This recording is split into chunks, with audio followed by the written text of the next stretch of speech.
All right, folks, good evening. Welcome to another date this Friday, which is April 22nd. By the way, in the Muslim calendar, it's the 21st day of Ramadan. We say Ramadan Kareem from the Hangout. Welcome. I'm Citizen Jones. Today on the program, police, I should say, please, beg your pardon, invite parties for questioning over Christian school's sex scandal. And later on the show, Boko Haram terrorists kill 17 persons in Yobe Hotel and school attacks as Plateau State resident doctors protest incessant kidnapping of members. They threaten strike as well. Let me report I'm hanging out with Babajide Kolade Otitoju, BKO for short. I greet you. Good evening. Thank you. It's good to be here again. And then, of course, there's Dare Odufo-Okon. Dare, Happy New Year. I haven't seen you since. We've not seen very well. Yeah, welcome. It's a pleasure, sir. All right, so the team is ready. I hope you are. Okay, we begin like this on a political note. You know, the speculations over former President Goodluck Jonathan joining the race for the presidency next year has been rife. Hordes of supporters of his stormed Abuja, bearing posters of different shades, some of which read, "Jonathan is our candidate," and "Give us Jonathan," and many more. After a meeting with his supporters, he declared, quote, "You are calling on me to come and declare for the next election. I cannot tell you I'm declaring. The political process is ongoing, just watch out," end quote. Now, is the die cast? Well, sometimes you wonder if politics is the only surviving vocation in our country. But let's share the high points of the meeting with you. Watch on.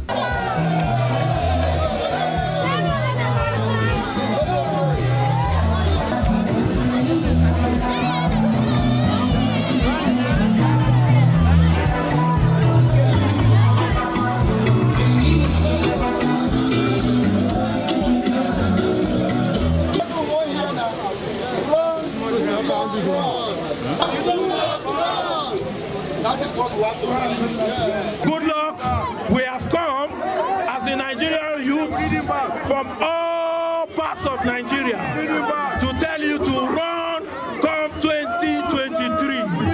We will support you, we will vote, we will make sure we bring you back because we need Nigeria to move forward. We continue to encourage you to get involved in the political process, and as long as many youths get involved in the political process, we'll be able to get the government that we want. Yes, the country is facing some challenges. Some of them started a long time ago, and I believe with the interest of young people, these challenges will be dealt with. So you work very hard. Yes, you are calling me to come and declare for the next election. I cannot tell you I'm declaring. Yeah, Jide, politics is here, and so politicians are crisscrossing the land just as their supporters are. And you ask yourself, is the die cast? Honestly, many people are giving up. And when people give up in this manner, history is thrown out of the window. At a point, Nigerians got fed up of Goodluck Jonathan. But things have gone so bad, especially in terms of the security of our country, that Jonathan is now looking like like the best things in sliced bread. You know?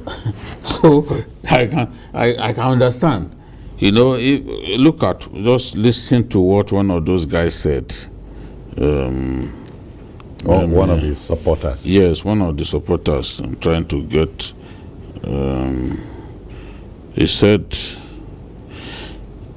"Now we know better. Under Jonathan, the minimum wage could buy 1 or 2 bags of rice. What do we have today? We are begging President Jonathan to forgive us. We have realized our mistakes. We want him back to complete what he started." You know? And he went on to say that they were misled, that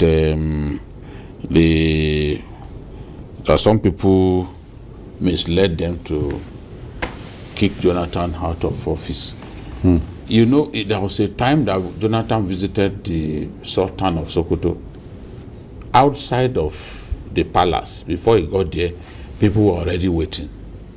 And some of them were saying, look, we regret voting against you, we regret moving against you and all that. So when people go through the kind of problems that they are going through, they tend to feel that anything is possible. Yes, they tend to think that the past just a child's play. Yes, I'm trying to find the right words to describe it, but this is how a lot of these young people are feeling. And if it could happen in Sokoto some years back when they visited the place and they said, look, we regret moving against you, they are not surprised. I also know that there are plans or efforts have been made to get Jonathan to join the race from even within the APC. Even President Jonathan can't deny that some APC leaders went to him and pleaded with him that he should contest. He can't deny. If he fears God, he cannot deny that those moves were made, because I am aware that those moves were made. Okay. You know, in this season, people are making all kinds of permutations. There are those who think that, yes, indeed, at this time, this thing should go to the south. But even if it goes to the south, maybe just 4 years is enough. Yeah. And they are convinced that Jonathan having south 4 years as president can only do 1 term. Yeah. So that if he does 1 term, maybe they will be best placed to return.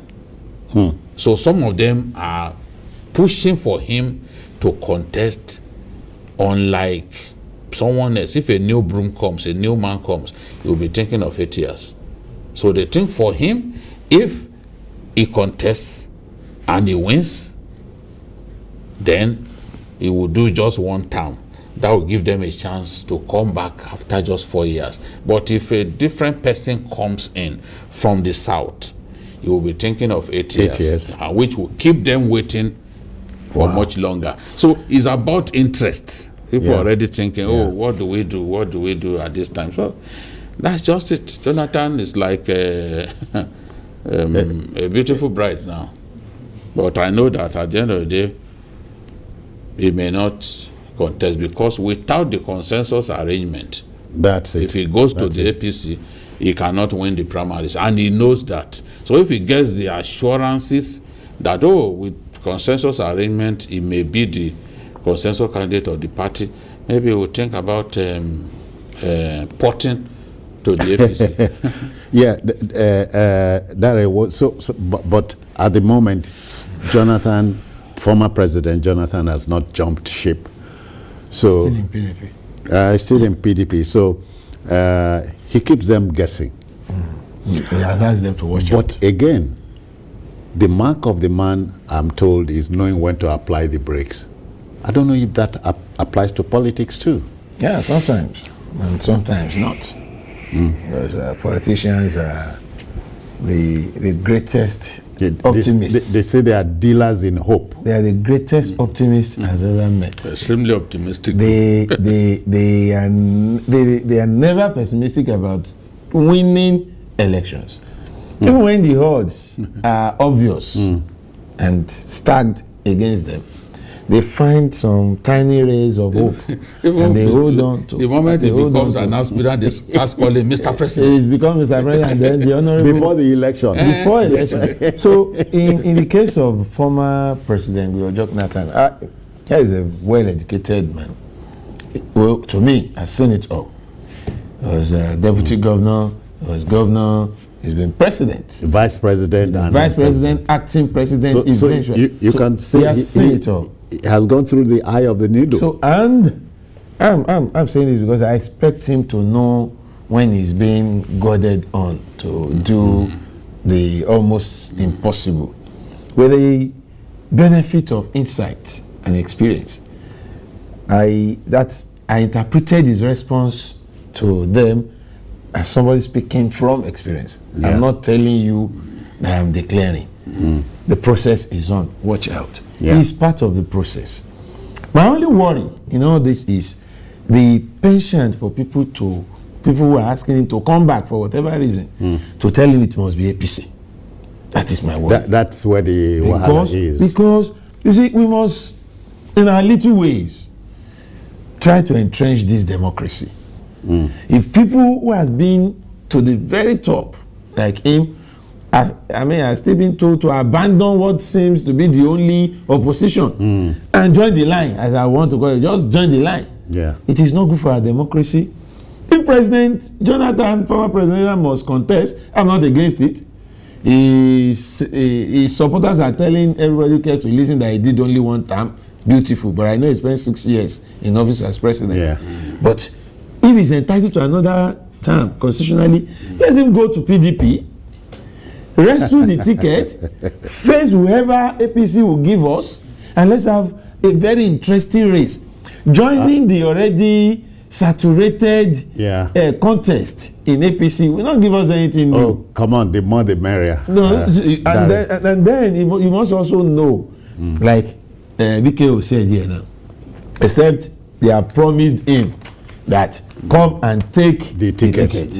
I don't see him doing any magic. You can't go through. He cannot go through the primary, but Vice President Osinbajo is in the race, sitting Vice President. Minister Amechi is in the race. Many of them. Name it. So if Ngige is in the race, even though Ngige is talking about, and then the national leader of the party has made it clear to everybody that this is an ambition I've been nursing. So he should beautify the race in his own party too. That's it. It will make it very, very interesting. Wike is there for him to contest against for the primary of PDP. Let's see how interesting it will be. Okay then, former Mr. President, we wish you well. We wait for when you cross the Rubicon. Good luck to you. Take the decision. All right, as we speak, the signals of the NYSC radio and television stations in Abuja are on as a complement to mainstream agencies in preserving Nigeria's unity. The Director General of the National Youth Service Corps, Major General Shuaib Ibrahim, remarked that the stations were not duplicates or replacements for existing media agencies, but designed to further advance the cause of the scheme, which symbolizes Nigeria's unity today. It's just as well that retired General Yakubu Gowon, who flagged off the scheme in 1973 with the Youth and Sports Minister Sunday Dare, graced the occasion. Well, while the radio broadcasts on 88.3 FM, Abuja, the TV station, we understand, is on TSTV channel 365, all in Abuja. The more the merrier, Jude. Yes, and we are seeing some really positive things happening under the forward-looking current leadership of the NYSC, and it really gives me joy. Sometime last week, when I was told that they were going to have they were going to inaugurate the stations, those broadcast stations, I'm like, NYSC, because you know, at the various and the various state chapters of the NYSC, core members who got trained as mass communication graduates, practitioners, they always use them for NYSC radio, NYSC this, NYSC that. Now you have NYSC having a central radio station. NYSC already has already begun to even generate revenue into the federation account. For the first time in its history, the NYSC generated revenue and handed over just the same way that the JAMB has been doing. We never thought it was possible.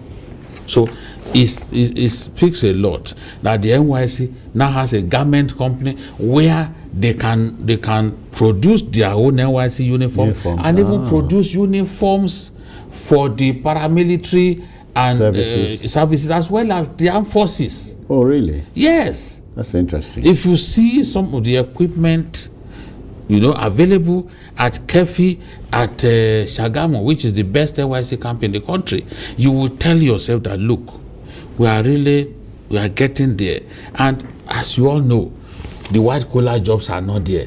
So those core members are excited about being trained as bakers, as interior decorators, being trained in so many skills that immediately after their service year, they can then decide that, look, do I want to wait for white collar jobs that are not there, or simply use the skills that I've acquired during my service year to start something?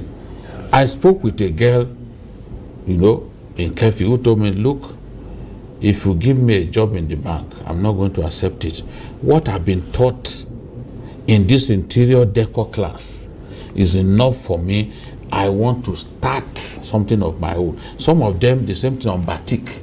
In fact, there are core members who, right there in the NYSC camp, based on the training they've had about adire making, they're already selling their own products to fellow core members.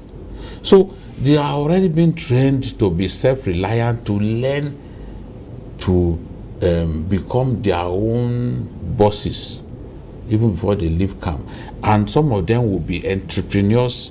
They will get the training as entrepreneurs before they eventually leave camp. So they will be employers of labor rather than simply waiting to be employed. The future looks bright for this scheme. I just hope that the National Assembly will go ahead and pass this bill, which is for the NYSC Trust Fund, so that those who have been trained and have shown expertise can then get some seed money that will enable them to start something of their own. You need to see one core member who was trained in making these fruit juices is now an employer of dozens of workers. I'm like, what? I'm shocked.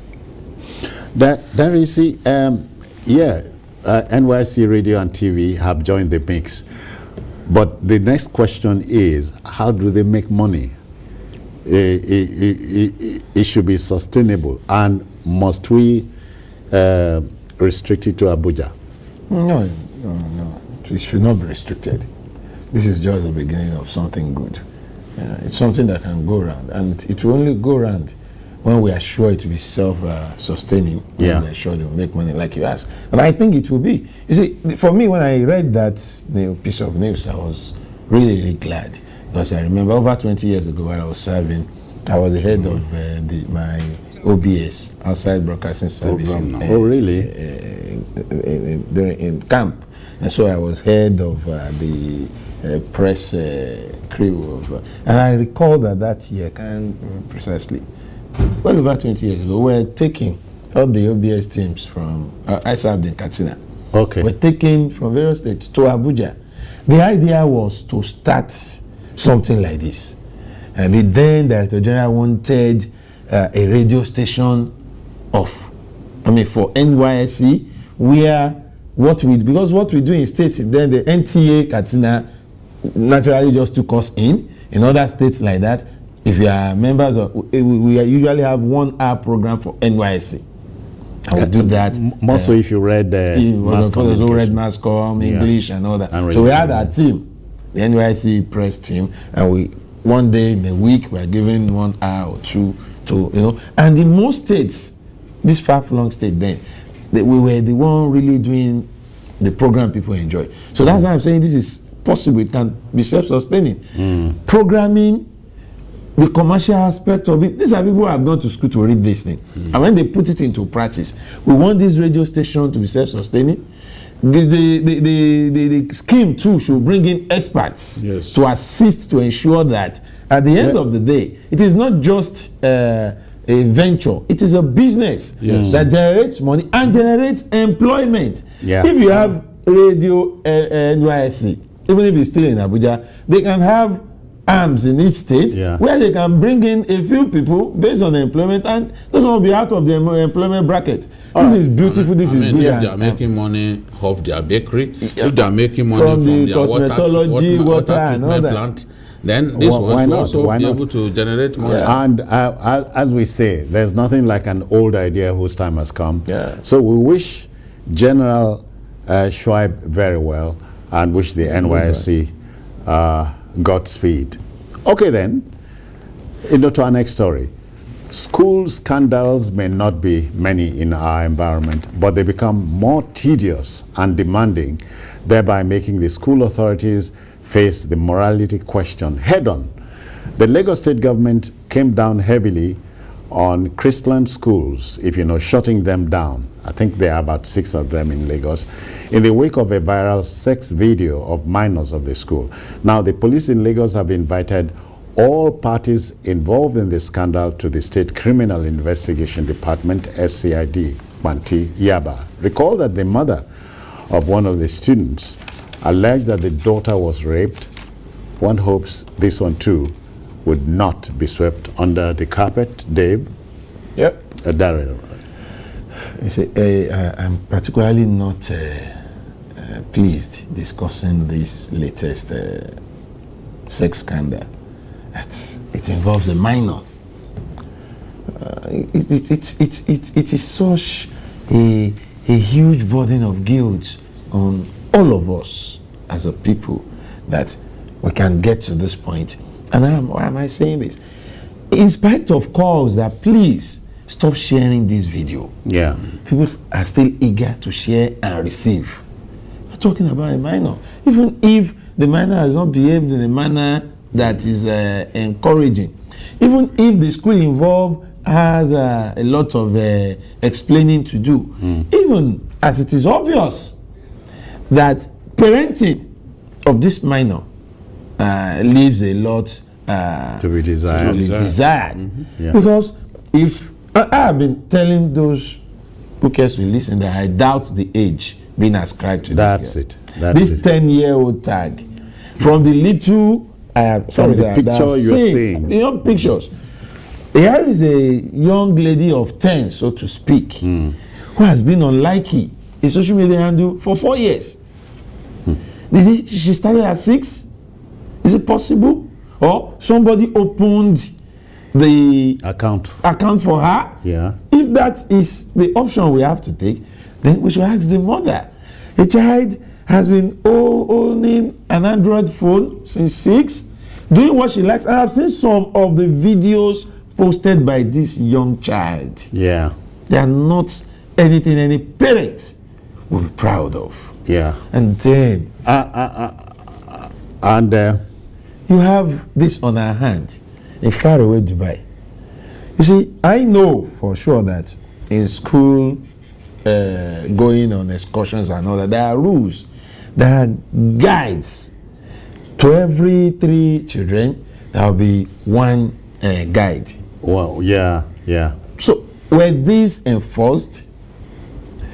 Why would you have a 10-year-old going for such an international event without one of our parents or a guardian from home going with them? Because we know that among those who went, their parents went with them. It leaves more questions than answers. A lot of questions. Okay. A lot of questions. I hear we must take a break now, and broadcast on commercials will be back. Please stay with us.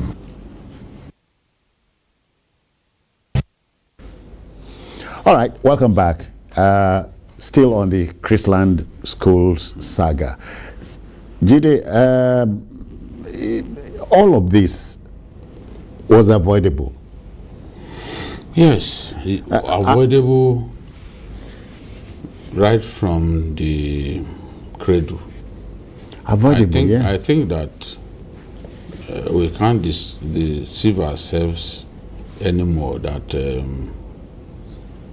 parentage has almost collapsed in our country, and is reflecting in so many ways. Some of today's parents are themselves people who still deserve to be under parental guidance. Yeah, they need parenting too. Yes, today they are parents and they don't even know how to go about it. See, parenting is big business. You've got to pay attention to the child. You've got to show interest in what the child is doing. If you can't walk into your son's bedroom at night when he's deep in sleep and observe what's going on. You know, in those days when we were young, 84, 85, you know, my dad will come into our room, we'll open the door. Unannounced? Yes, just open it gingerly. And then we'll be checking every corner. Sometimes I won't be asleep. He would think I was already deep in sleep.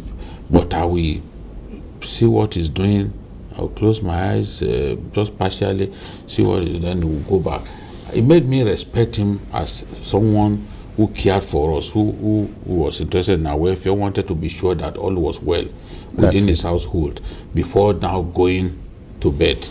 You know, that doesn't happen that much these days. Considering the at that time, yes, we were not under the influence of this gadgetry. Social media. You and all that. See, the parents, social media was parents not here. who think that they are making their children happy By by buying indulging them. Android phones for them too early.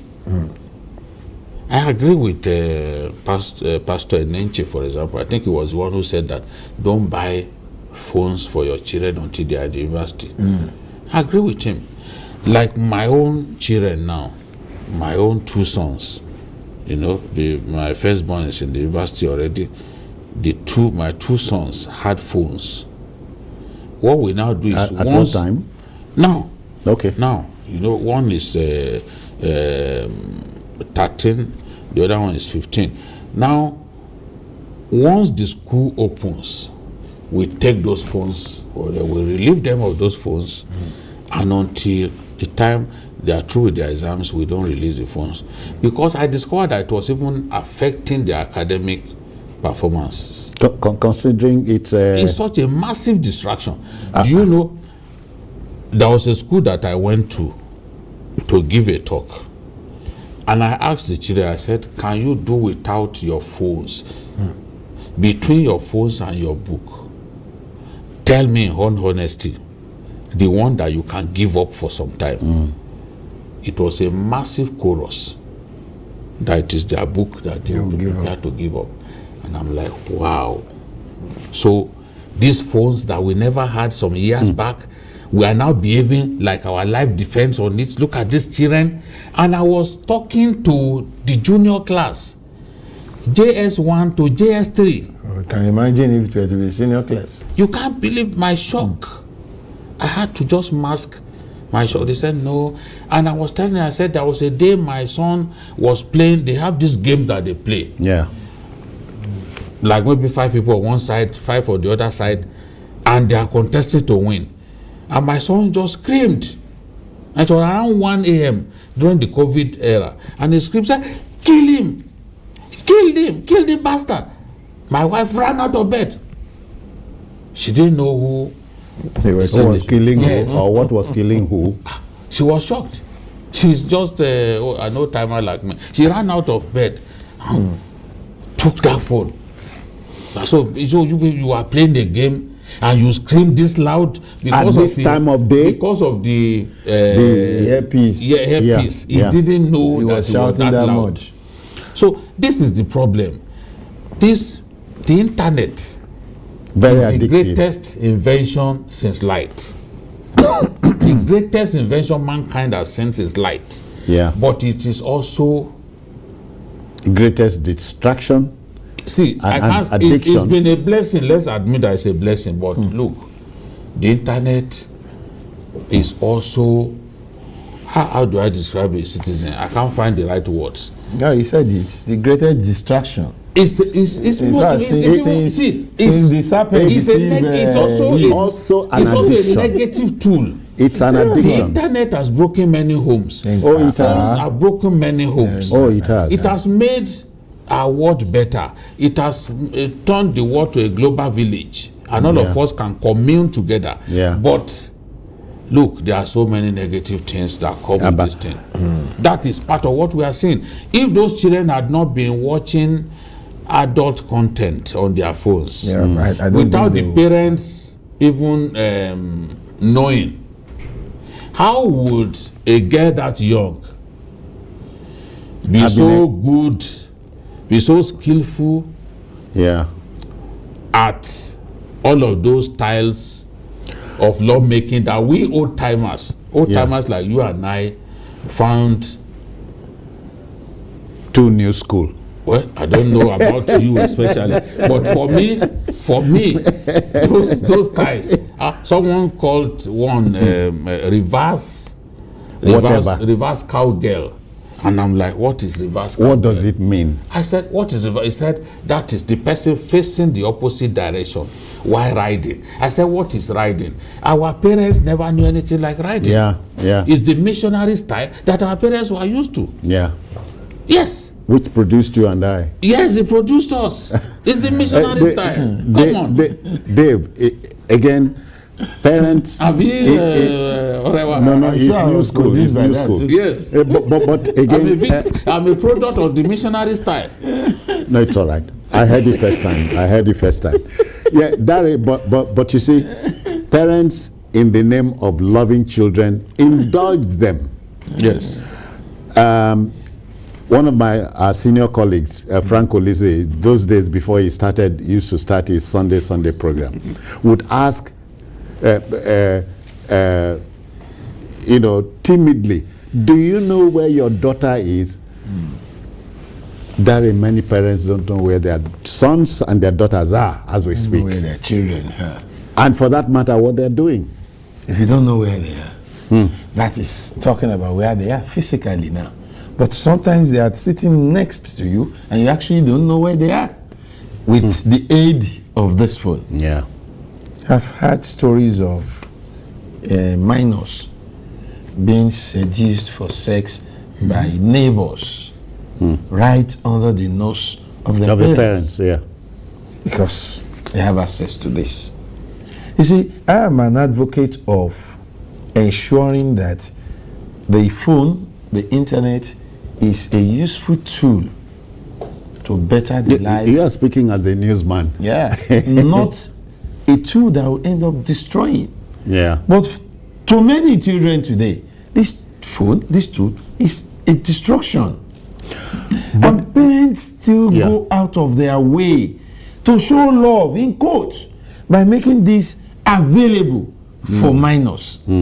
I told my children, none of you is going to own an Android phone until you are 16.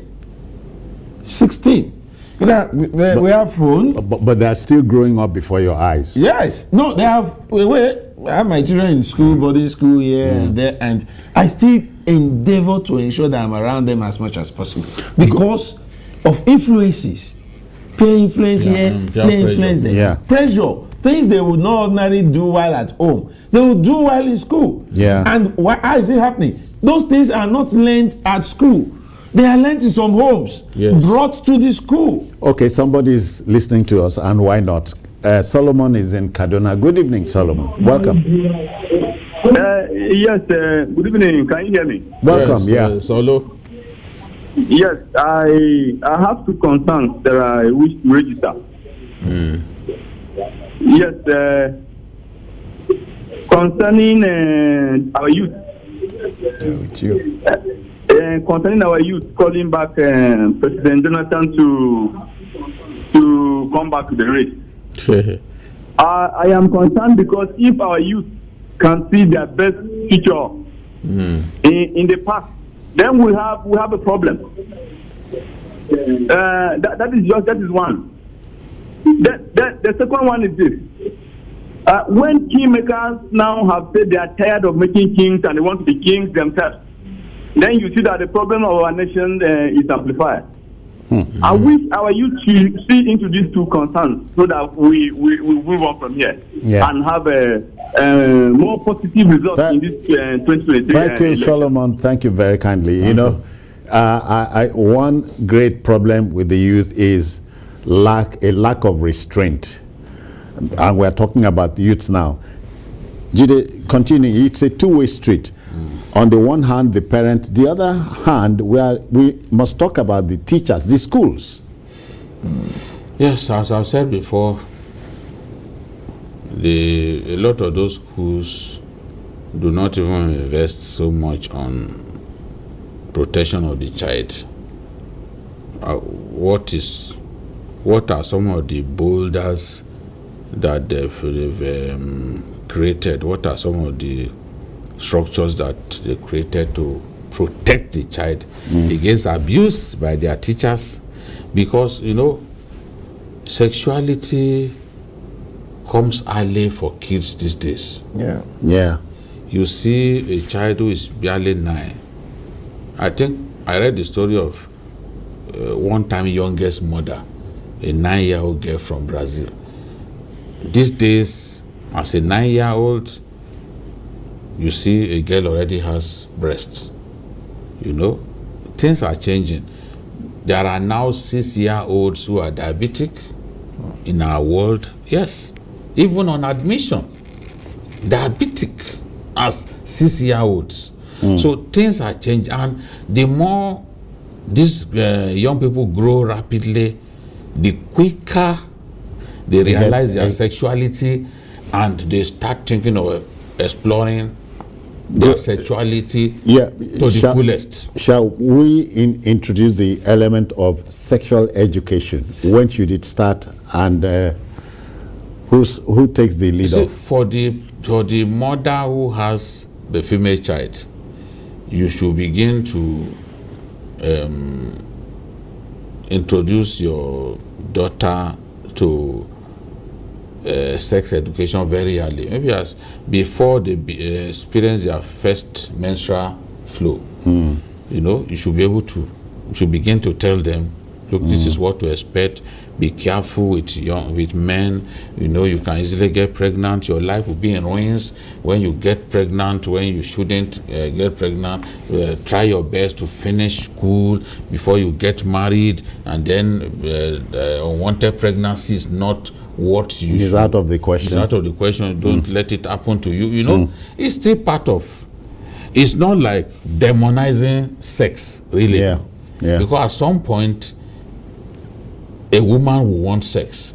A woman who wants to have offspring of her own will want sex at some stage in her life. But, telling them that unwanted pregnancy is not a good thing, early pregnancy is not a good thing, prioritize your education, it's not a bad idea. Yeah. And you begin to tell them when they are young.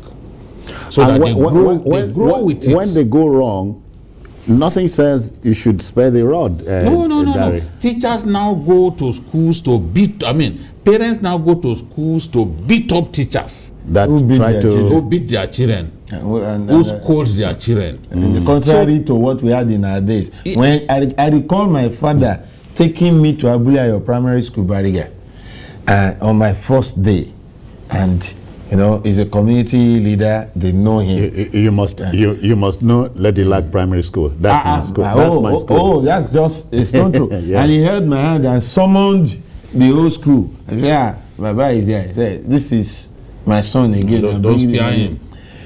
If you are giving others 4 strokes of the cane, give him 8. And the teachers were elated. And I tell you, I was just the man they want to beat. That time, a child, with the licensing of the old man. A child was, and it rubbed off on the way I behaved. A child was a property of the community. No more. Anybody will beat not you. anymore. When we leave school and we are going home and we start kicking everything we see on the road, mangoes, this, somebody will come stilly, hold you and send for cane. You will be beaten, and he will insist that when you get home, tell your mother so person. And you dare not do it. And you dare not talk. But these days, you do a second round. These days, what do we have? We have parents. They will take bodyguard to the school. But then when we talk about parents, about our policy makers, do you know it is almost an unwritten policy in most states that you don't beat a child in public school? Yes. Teachers in public schools will tell you government said we should not beat them.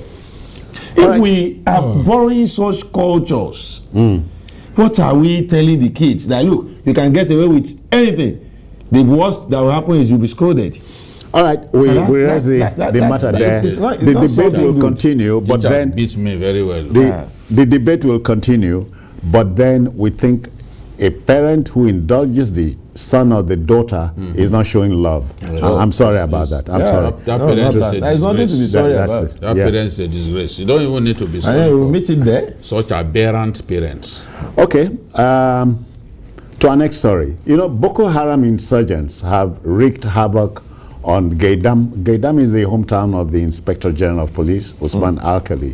They also stormed a hotel in the place, killing 17 persons and setting the government science and technical school there ablaze. Now, in Plateau State, resident doctors at the Jos University Teaching Hospital, JUTH, protested the incessant abduction of their members. This is unacceptable, they say, and could hinder them from delivering efficient service to patients. A strike is on the cards too. These by no means are perilous times. Yes. They're perilous times. Particularly wondering why Boko Haram have consistently taken on Gaidam. Yes, it's along close to the border with Niger Republic, and as I've said, I hear on the fringes of the lake. Yeah, it's close to Niger Republic, and the communities, some of the communities of Niger Republic, there's no evidence of law and order. Niger Republic is like a failed state. Many parts of Niger Republic don't experience any form of governance, no security. So Boko Haram has found a way to go hibernate in some of those communities, and from there will launch attacks on Nigeria and even Cameroon. So this is not the first in a time. free will manner. They just come in, launch the attack, and then go back. The last time they attacked Gaidam, the people fled because the destruction that they carried out was too much. So the people fled into Niger Republic. You know? Yeah, we were denying as we usually do. When we suffer setbacks, we deceive ourselves that it didn't happen. But the pictures of a huge line, a long line of Nigerians trekking into Niger Republic was there for the world to see. I still have those pictures. Now, I suspect that it is the Shekau faction.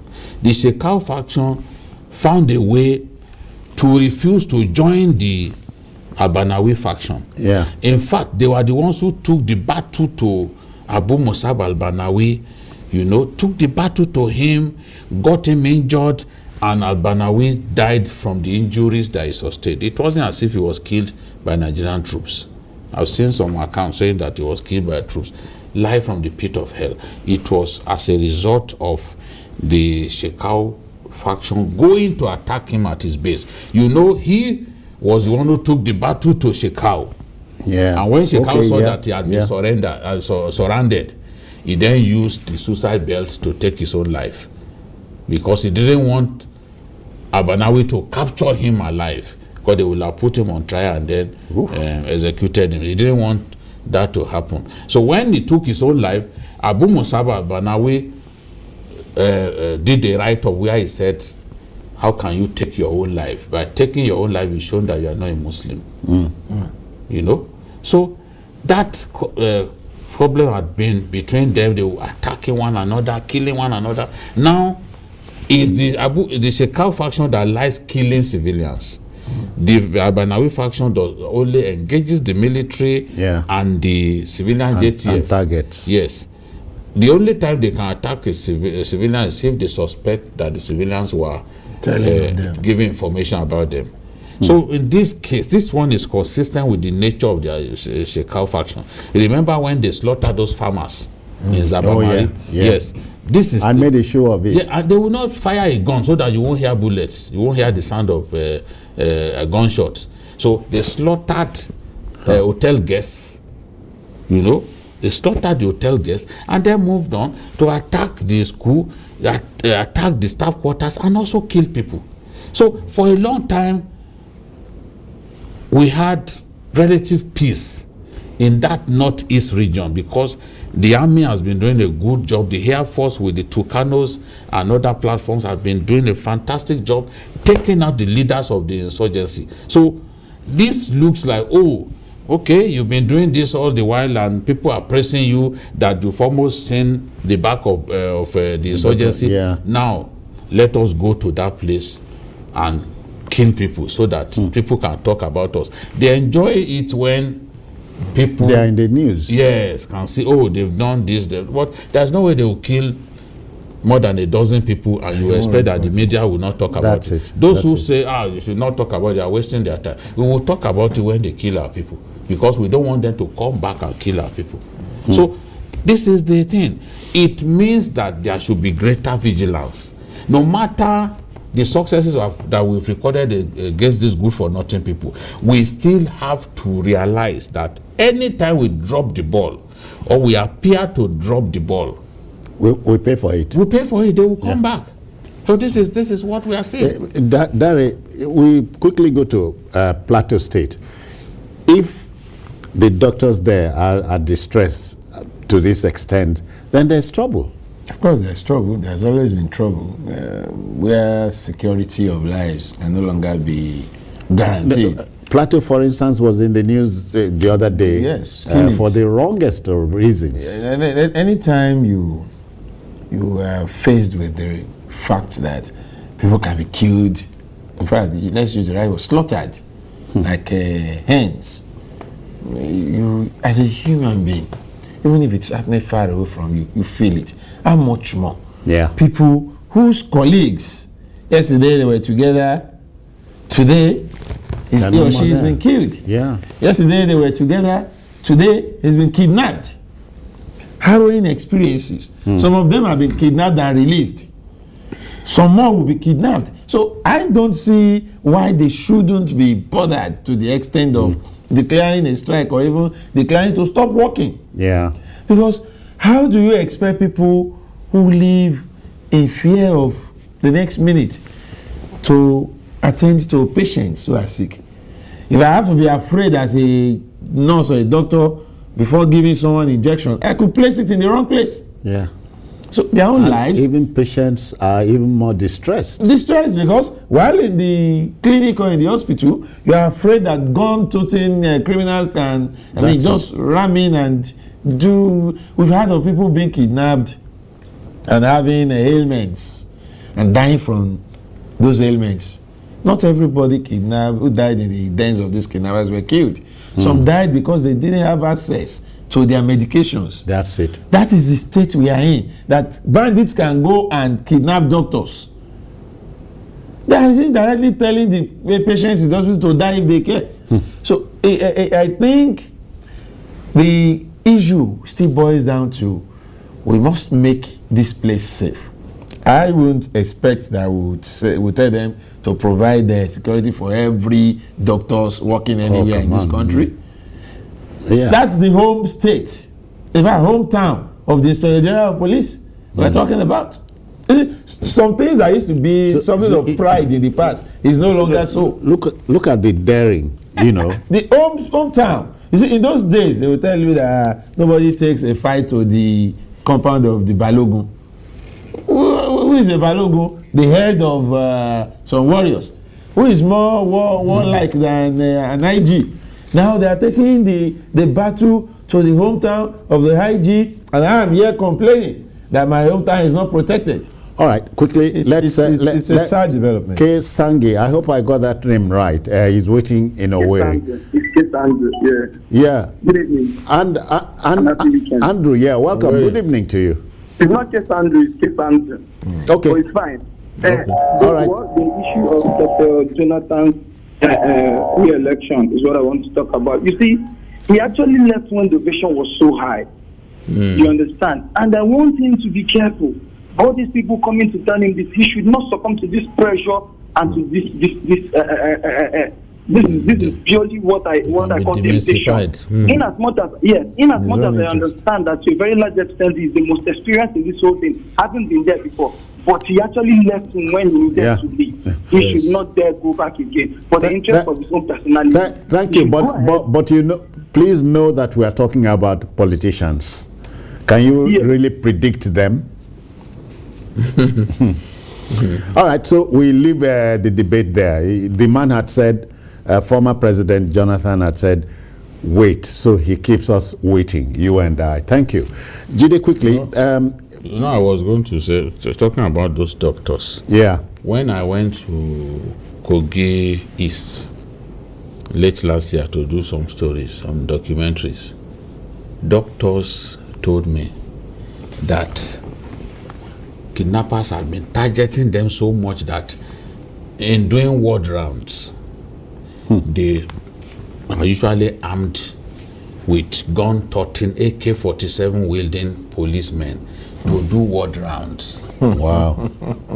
Which is a routine. They are going around the ward, getting the details of sick people, checking how they are doing.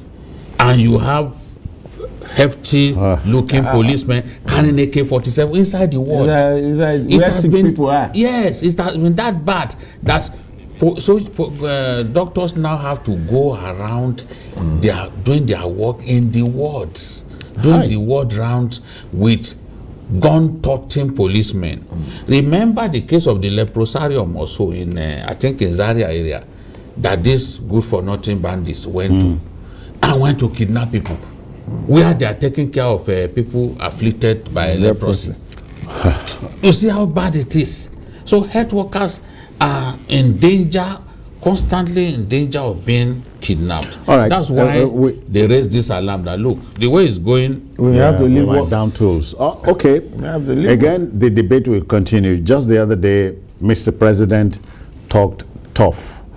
I hope, again, we can really go tough against these people, these workers of iniquity. That will just about do it for the program today. And of course, if you missed this particular edition, join us at 11 for a late edition.